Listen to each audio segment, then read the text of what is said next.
Hello, my friends. This is Deepak, as usual, and we are continuing our conversations with luminaries, influencers, people on the cutting edge of science, philosophy, spirituality, social studies, politics, and much, much more. So it's my very great honor and privilege to welcome a very good friend of mine, and you're going to be enlightened about many things today. Jonathan Granoff is not only a luminary, he's an accomplished attorney, has led the movement against the proliferation of nuclear weapons for the last almost more than 4 decades.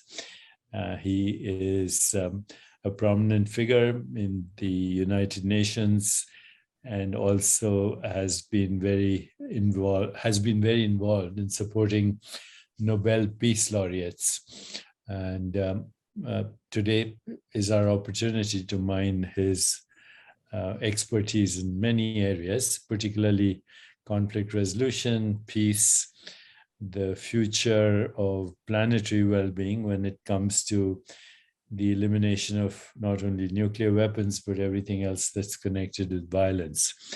And as I said, Jonathan has been very prominent in supporting Nobel Peace Laureates, and has, I think, himself been nominated for the Nobel Peace Prize as well. Jonathan, before we start, first of all, thank you for joining me. Oh, thank you for joining me, and thank you for joining with everyone in the audience. Yes, that's the real gratitude. We're going to reach about 15 million by the time we're done with this in the next few weeks. But before I ask you any questions, I have one thing that has been in my mind for a long time. Do all these Nobel laureates that you know, the Peace Nobel laureates, are they at peace with themselves? Do they have peace of mind? Or are they just nice, angry peace activists? Well, first, my relationship is there's a summit of Nobel Peace Laureates that takes place every year. It's been in abeyance because of the COVID that Mikhail Gorbachev initiated. And I represent the summit of the Nobel Peace Laureates at the UN. And I have the privilege of being the senior advisor to the group and being involved in writing their collective statements. So several years ago, we were going to have the summit in South Africa to honor Nelson Mandela. But the Chinese zilched it. They put pressure on the South African government to prevent the Nobel laureates from coming there. So when they moved it to Rome, and I was one of the drafters of the collective statement, and I circulated a draft. And the beginning of the draft said, "Nothing is as much an impediment to peace as the mind of man without loving kindness and compassion. Nothing is as noble as an individual who overcomes the adversities of the world and accomplishes peace. For that reason, amongst other reasons, we come together to honor Nelson Mandela." So some of the women Nobel laureates from Scandinavia went crazy with the language, the mind of man. They said, "How could you be so inconsiderate? It's the mind of men and women." So of course I changed it to, "Nothing could be such an impediment to peace as the human mind bereft of loving kindness and compassion." And then the leader of Pugwash, which won the Nobel Prize in 1995 for its work of bringing scientists from Russia and the Soviet Union together with scientists of the West to stop the threat of annihilating humanity. Their president called me and said, "Gee, we can't sign that, Jonathan, because it's too spiritual." And I said, "Take it up with the Dalai Lama and Desmond Tutu and leave me alone." So that language was in there because they had thought about this very point. And I can say that one of the things that I've actually seen over the years is the impact of laureates such as the Dalai Lama and Desmond Tutu on others who had done a great deal to bring peace in the world, overcoming communism, Lech Walesa, overcoming apartheid, Willem de Klerk, overcoming the oppression of the people of East Timor, Jose Ramos Horta. And I saw how, or Jody Williams working to eliminate landmines, and others like myself working, international physicians for the prevention of nuclear war, to get rid of nuclear weapons. And I saw the impact of some of the laureates who were very spiritually grounded, making exactly your point, that if we are trying to bring about peace externally in the world without having peace within ourselves, we're never going to achieve it. And one of the things that I've been really fascinated by, Deepak, is that the same principles that bring peace internally are exactly the same principles that bring peace amongst nations. Because the human community has to have a moral fabric, just like as individuals. For us to have inner peace, we have to have a moral fabric. Yeah, it only makes sense that peace can only be created by those who are peaceful, just like love can only be expressed by those who have been the givers and the recipients of love. And that's not a new principle. Mahatma Gandhi said, you have to be the change you wish to see in the world. And as you know, you being a great teacher and student of Sufism and somebody who's very familiar with Rumi and Hafiz and all the great wisdom traditions, not only of the East, but of the Middle East as well, that unless we have that peace consciousness, no amount of activism or dogma or ideological frameworks for conflict resolution are going to make any difference. And I think that's part of the problem in institutions. Institutions go by rules, regulations, dogma, policies, funding, jealousy, competition, even amongst, I've witnessed a lot of competition amongst the Nobel Peace Laureates and a lot of influence peddling and power mongering. And I think part of the reason we haven't succeeded is we think that creating peace is something independent of our own peaceful nature, which is beyond the conditioned mind. So as I study, I'm a student of yoga. Yoga starts with the yamas and the niyamas. And the yamas are rules, or they're frequently called restraints, but relationship with the self. And the niyamas are relationships or observances that help you connect to other people and to the social fabric or to life at large. And the first yama is, and I'm not going to go into all of them, obviously, I'm here to speak to you and understand from you your work. But the first yama is ahimsa, which, has been translated as nonviolence, which is fine, but it's peace presence and peace consciousness. And the great teacher, yogi Patanjali, the author of all the original literature on yoga, he says, in the presence of ahimsa, in the presence of peace consciousness, all beings cease to feel hostility. All beings, not even just humans, all beings cease to feel hostility, not by what you say, not by what you do, not by how you act, not by writing down agendas and declarations, but just your presence. And that's ahimsa, the presence of those who are at peace. Everybody feels peaceful, just their presence, which again, you being a Sufi, understand the notion of darshan, which means presence, actually. Darshan is presence of pure consciousness, which is also pure love. So that's the first yama, and then there are others but then you go to the niyamas, which are observances. I forget, no need to enumerate them, but the final one, I'm talking about the first one and the last one. The last one is called Ishwar Pranidhana, which means surrender to the divine mystery.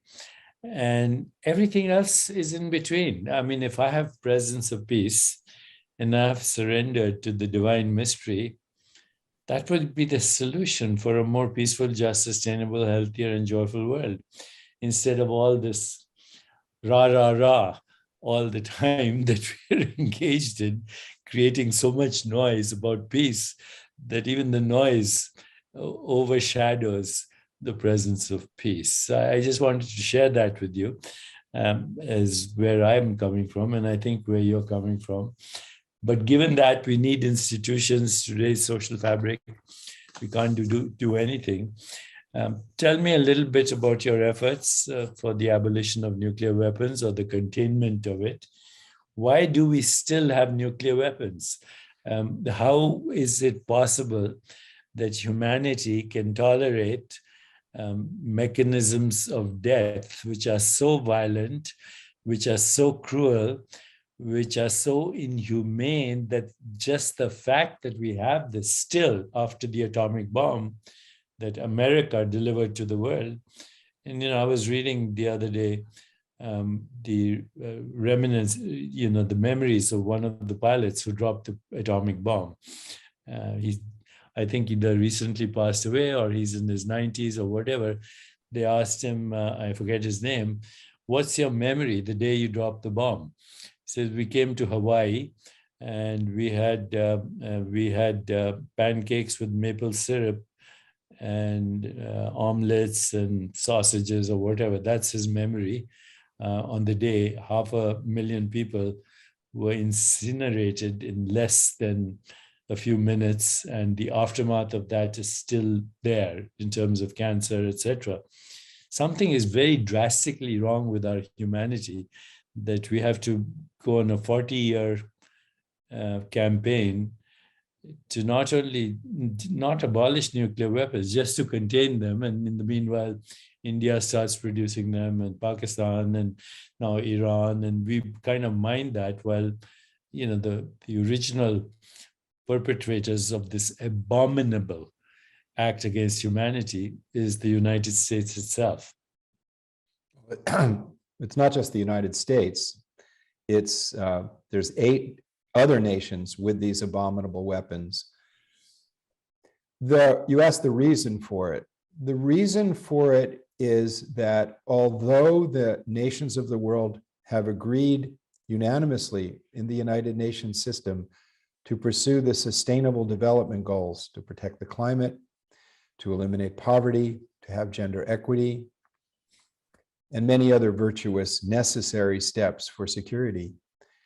In the corridors of power of these states, there's a myth that still dominates. And the myth comes from Roman times, which is prepare for peace, receive war, prepare for war, receive peace.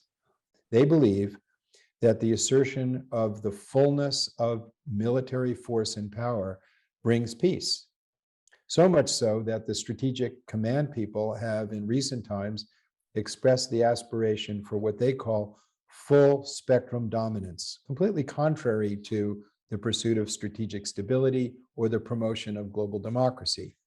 Dominance meaning domination of the planet. So the United States now has over 740 military bases around the world. We have thousands of nuclear weapons. We have, through NATO as well, an expanded our containment of Russia and moved our nuclear weapons into Europe. It is based on the premise that these weapons bring security.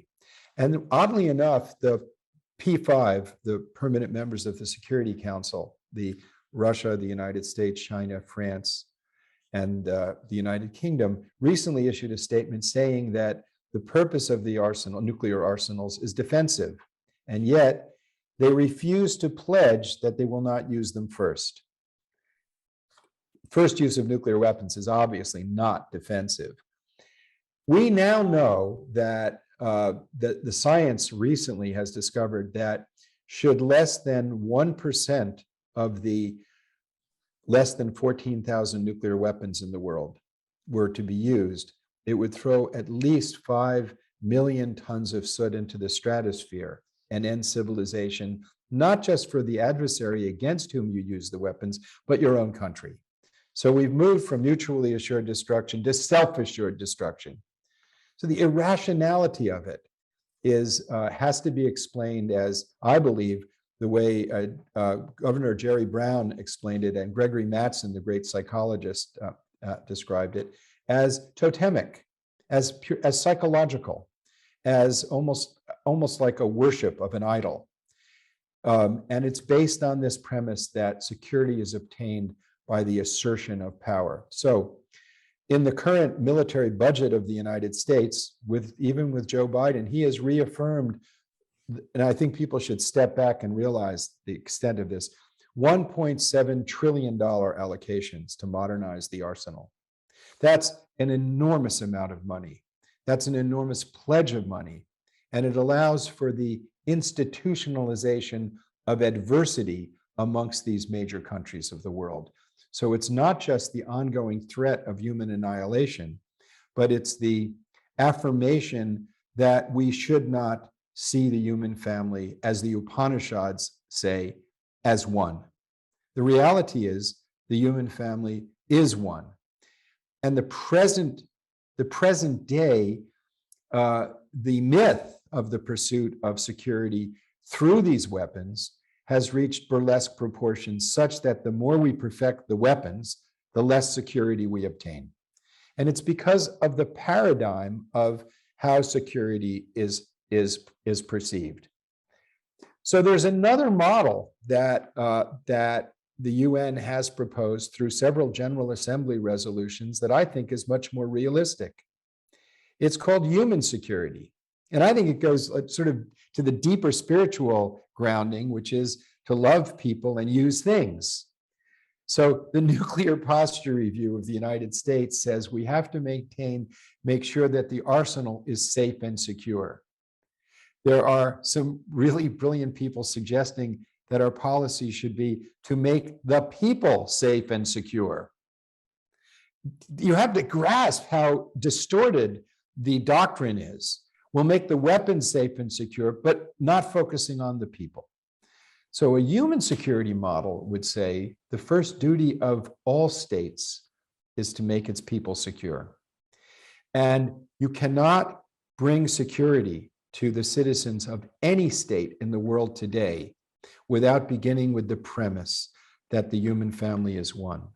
Because the actual threats that we're faced with, that we have to address, cannot be addressed at a national level. They threaten all humanity. Pandemics do not carry passports. The climate does not recognize national borders. The very breath of life that we share, the prana, as you would call it, the breath of life is interdependent with the health of the oceans. 50 to 70% of our oxygen comes from the phytoplankton, which depends on the pH of the oceans, which depends on the climate of the planet. The next part of our external lung, our third lung, are the rainforests, and they're being cut down faster than they can regenerate.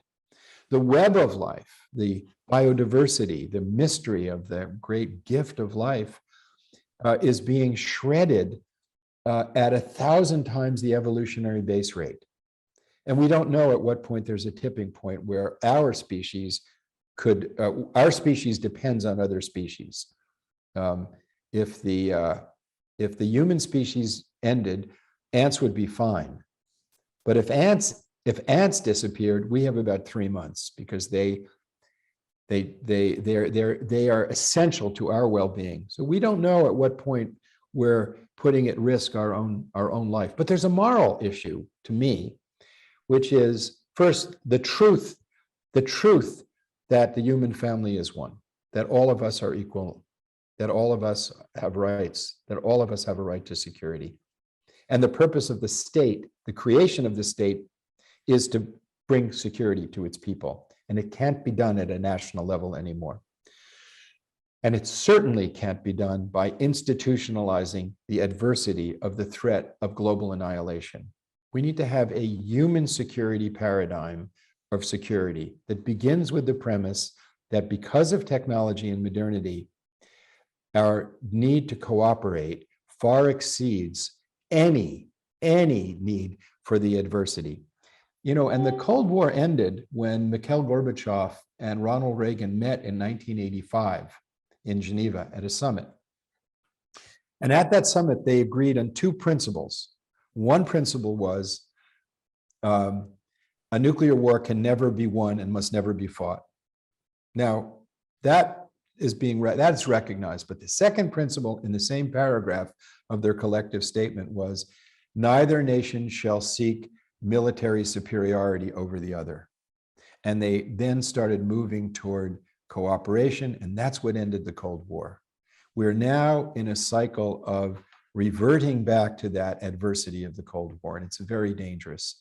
And that's why I'm working with the World Academy of Arts and Science and the United Nations now to promote a human security model that focuses on the global threats that threaten everyone on the planet, that require us to cooperate, that require us to work together, because we need another approach, another countervailing set of principles and arguments to balance out the excessive militarism.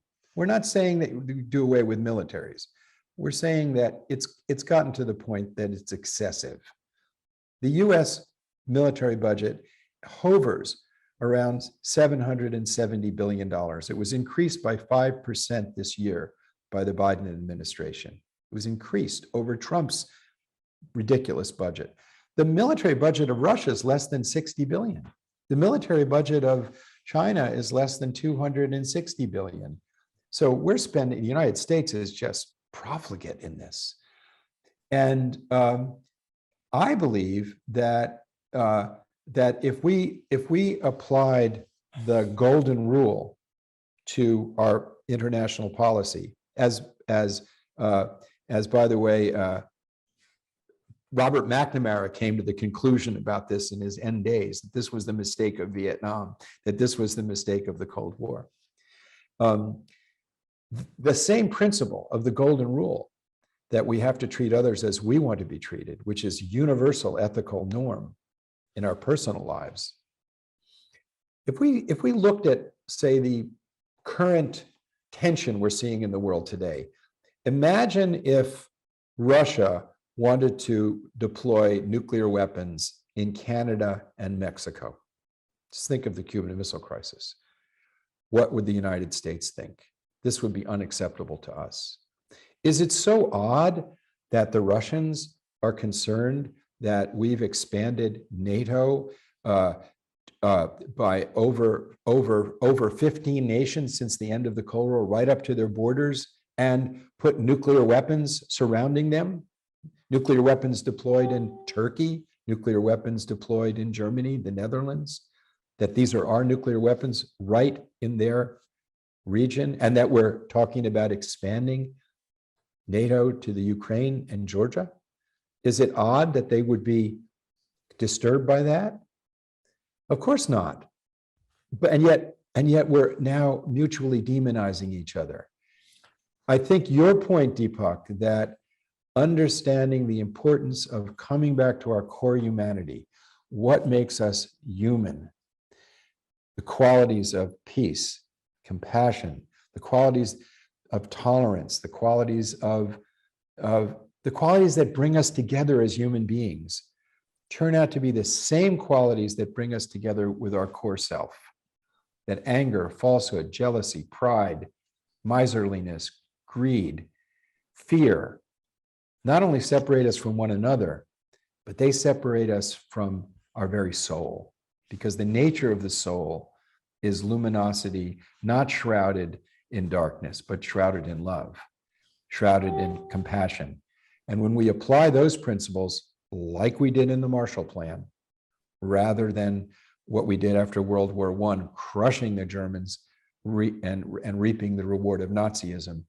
World War II, wisdom, the United Nations system, Universal Declaration of Human Rights, helping our adversaries progress brought us peace and security, just like treating others in your family, treating others in your neighborhood, and working on eliminating those qualities that separate us brings inner peace.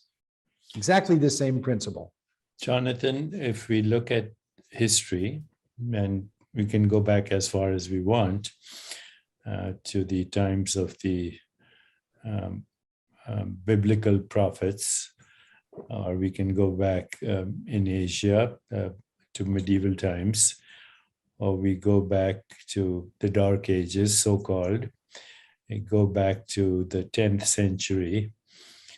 I can't find any evidence anywhere in history where humans have not been violent, where humans haven't killed other humans for money or for power or for whatever.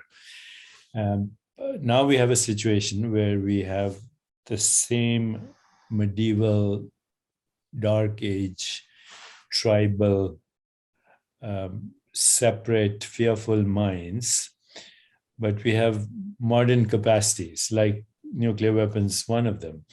But we have many. We have cyber warfare, we have biological warfare. And if anything, over the last 500 years since the scientific revolution, because of the advancement of science and mechanized ways to kill each other, also mechanized food production and mechanized everything, pharmaceuticals and so on. Right now, what we are facing is a world which has this threat of extinction from nuclear weapons, but also from climate change, also from new pandemics that are a result of climate change, also from poison in our food chain, manufactured, processed, factory-produced farming introduces chemicals that are worse than Agent Orange. Every time you put a piece of steak in your body that comes from a factory, you're also ingesting something similar to Agent Orange, which was used in the killing fields of Vietnam and more. And so when you look at that, when you look at social injustice across the world, we have 100 people in the United States controlling 99% of the wealth in the United States. You have power mongers across the world. Every national leader that I can think of, perhaps with the exception of, say, Angela Merkel or the Prime Minister of Ireland or New Zealand, I can't think of a national leader who's not a thug or who's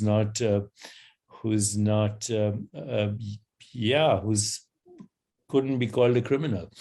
The world is being run by gangsters, thugs, criminals who are called national leaders, some of them legitimately elected because they are elected by people who are also power mongers or ethnocentric or racist or bigoted or full of fear or so-called white supremacist or whatever. But looking across this landscape that we have, that we call planet Earth, somewhere in the junkyard of infinity, you have extreme social injustice, extreme economic injustice, racism, bigotry, gender injustice, mechanized death, poison in the food chain, climate change, mass migrations, pandemics. The biomass of this planet comes mostly from livestock and humans. Other species are extinct. We know that evolution favors life when there's maximum diversity of life. So given that, and given that you've spent 40 years working in this area, I would say that at this moment,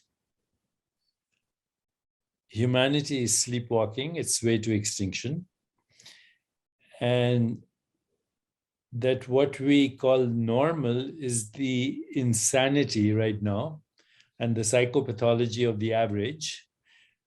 And that if we don't admit that, number one, we are sleepwalking to extinction, then we are in denial. Number two, that our collective behavior is insane, then we're declaring our own insanity. And that's fine. You just said if ants disappeared, life would go extinct on this planet. If humans disappeared, I think life would flourish on this planet.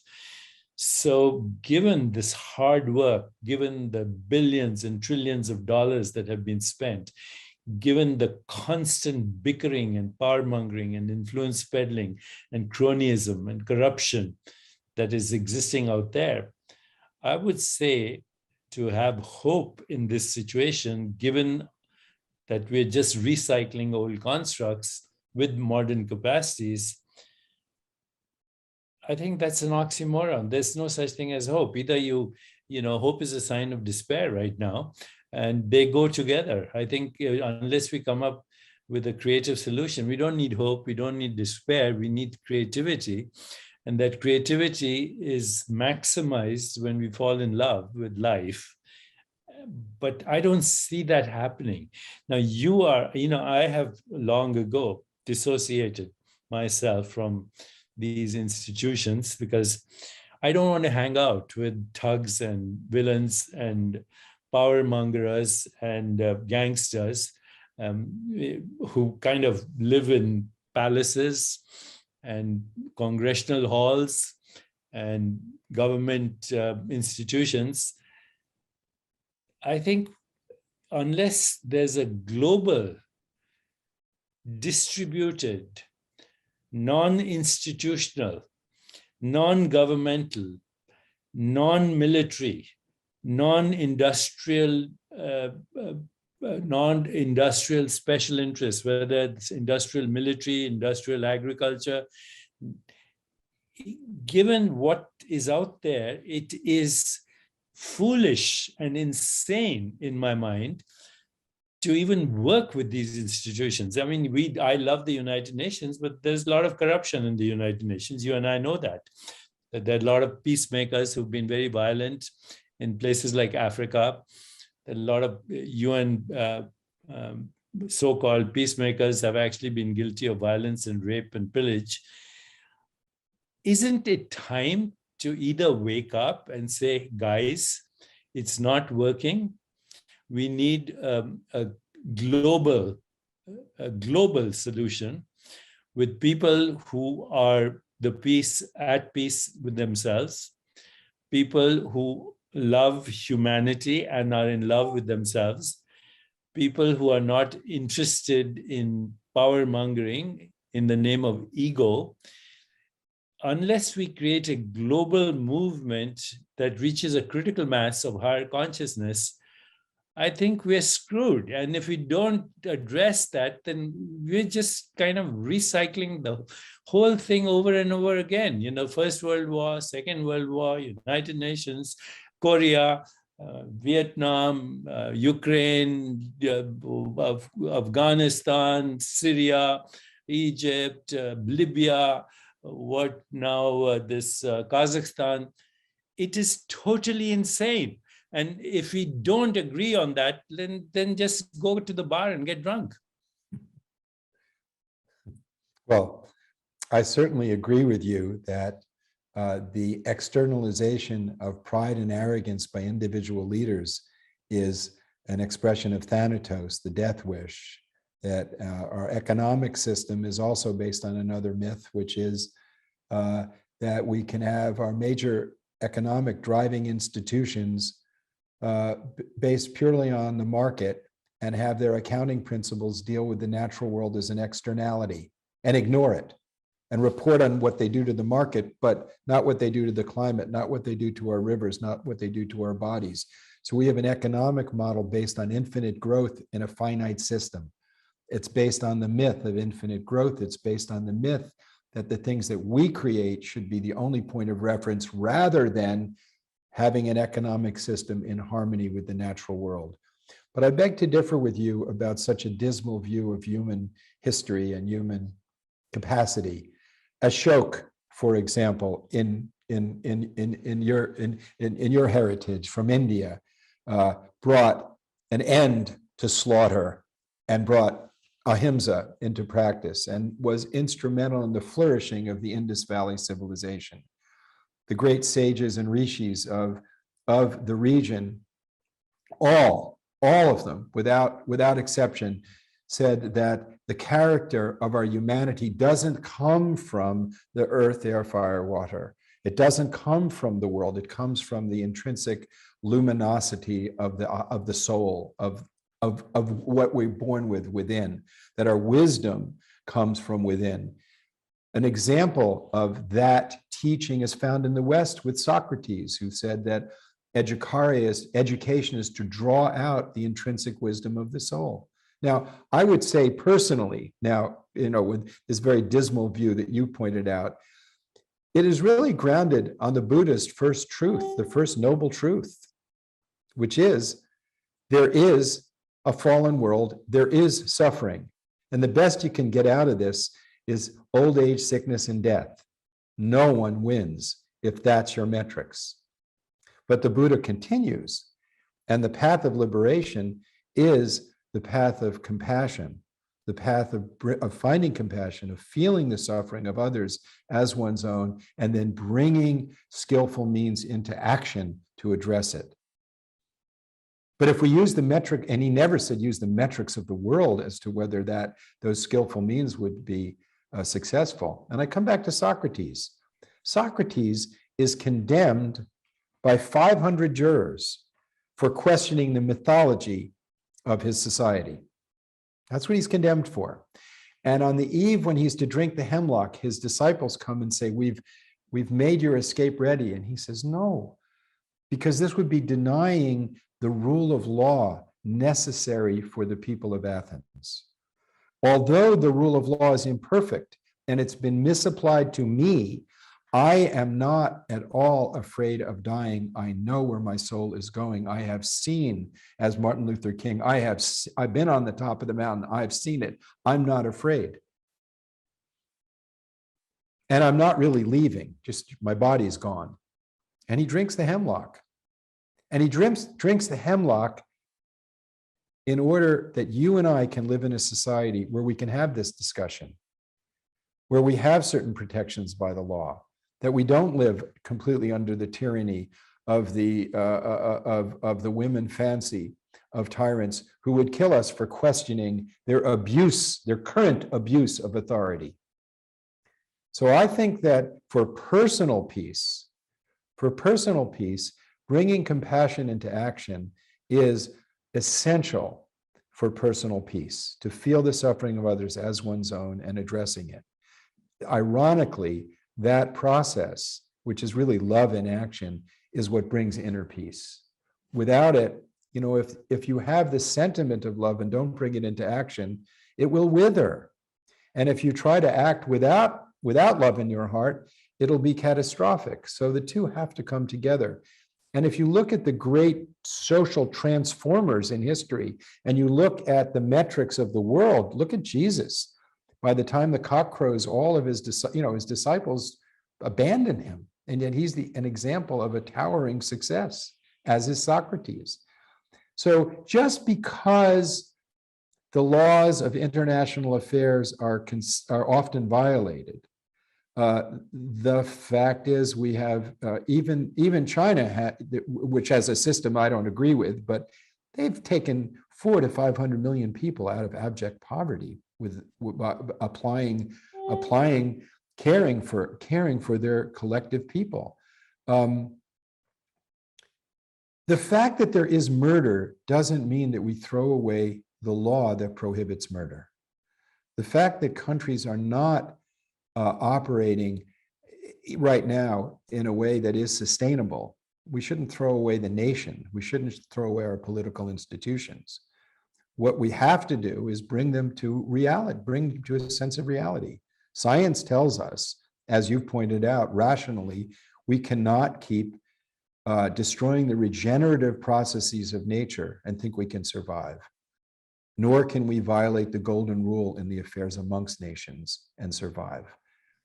I come back to the power of ethical principles to guide us. And just Deepak, let me just finish one point about making it clear to everybody what that means. Imagine if the Biological Weapons Convention, which Richard Nixon brought into effect, oddly enough, said no country can use smallpox or polio as a weapon, but we'll let 9 countries use the plague as a weapon to bring international security. We would say that's absurd. It's inequitable.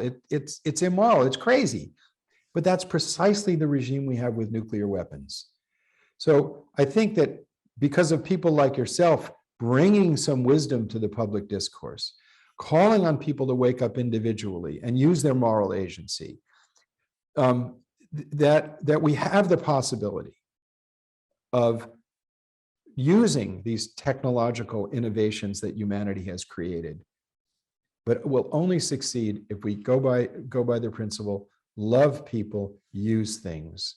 Instead of loving all of our things, including our ideas of race, nation, gender, self, everything temporal, and forgetting what makes the human being sacred and worth saving is our role in the web of life, which is we have the consciousness of light. So, okay, Jonathan, I heard you. I agree with everything you've said.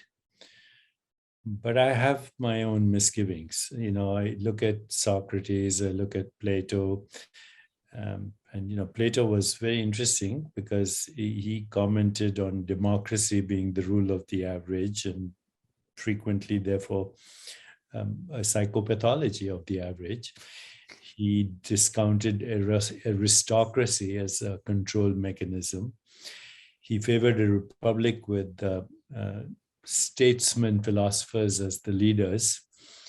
And except during his time, I've never actually seen a country run by statesmen, philosophers. You mentioned Ashoka.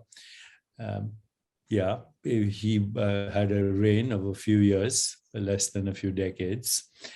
I mentioned luminaries like Nelson Mandela, like Mahatma Gandhi, like Martin Luther King Jr., like His Holiness Dalai Lama, like you mentioned the sages of the Upanishads, and you also, we mentioned Bishop Tutu, who I had the good fortune to meet once, as I did many times His Holiness. But put all of them together, put the luminaries of Greece together, Pythagoras and Aristotle and Plato and Parmenides and Hermes Megistus, the magician before that, put them and put the prophets of the Old Testament, put the sages of the Upanishads, put the Eastern wisdom sages, the Zen masters, all together, and you have a very romantic idea about human civilization. But even during those times when these people, if you put them in the context of trillions of people who have come and gone before us, it's a handful of people. And our romance of history is built on a handful of people that I could name. We just named them. We'd have a difficult time to name any more right now. We just named them. And we romanticize how glorious humans can be based on a handful of people that we can count in 5 minutes, whilst the rest of Greece was engaging in war games, in sacrificing humans to lions, in sexism, in slavery. While the sages of the Upanishads were glorifying our connection to the divine, there was a lot of plunder and rape and murder going on in India at the same time. In fact, that was the majority of the activity. Yeah. Romanticize is a danger, I think, Yes. because we start going back to our sleepwalking. So now, before I finish, because we don't have too much time, we have, unless we finish in 10 minutes, we can't post this because of social media rules, etc. But before we go any further on this, I want to just say that recently I've been looking at what people call the science of emergence. And they say when you have shared vision, when you have maximum diversity of opinion, but also talent and education, but let's say you have an ecosystem of maximum diversity of not only race, gender, ethnicity, art, religion, science, music, poetry, film, theater, drama, education, maximum diversity, where people complement each other's strengths and they incubate in the stillness of being with love, then emergence happens. And emergence is a new story, new context, new relationships, new creativity. And before I end, I'm asking you, who has worked for 45 years, do you think we should go back to the institutions and depend on gangsters who call themselves leaders in the world? Or should we now, this is a call for humanity, an urgent call for humanity, for emergence and creativity and love in action, as you said, love in action, which is called karma yoga. As you said, love without action is irrelevant. Action without love is meaningless. Love in action can create wonders. Do we not need right now love in action at a grassroots level, a conversation like this one that expands this movement, and to heck with the gangsters? Or are you going to continue with this organizational argument? Everybody's arguing, should we be in Kazakhstan? What should be in Ukraine? You point out the insanity of unilateral decisions that we deserve the best, and no one else can make nuclear weapons. Iran can't make them, and so and so can't make them, but we can. Korea can't make them, we can. And this kind of insanity, I don't think is going to solve the problem. So in less than 5 minutes, can you say what's your call to action to people who are listening? And can we indeed create an ecosystem of emergence that is not dependent on gangsters? Absolutely. We have to make every effort, both internally and in our actions, to bring the highest human virtues and qualities into action, or our short journey in life is bereft of meaning. Our humanity is at stake. Every child is born into this world responding to love. Every mother looks in the child's eyes and forgets the difficulty of birthing. We're at a moment of birthing a global civilization that will flourish greater than any time in human history, or we are on the verge of destroying the very precious gifts that the Creator has given us. And it turns on whether we will find love within ourselves and bring it into action. I had the privilege of living with a great human being who treated all lives as his own life. So I saw the transformative power. A great teacher named Guru Bawa Muhyiddin, who was found in the jungles of Sri Lanka. And he demonstrated a point you've been making, which is there is a substrata in which we are all part of one unified field of life. We are all part of one unified luminosity of perfection beyond description, that we are gifted with an array of that perfection. Every human being is gifted with that, and thus every human being is precious. But we create institutions. We have moral agency with these institutions, Deepak. And the fact that they're run by imperfect people at this moment, by many thugs, but there are virtuous people in these institutions.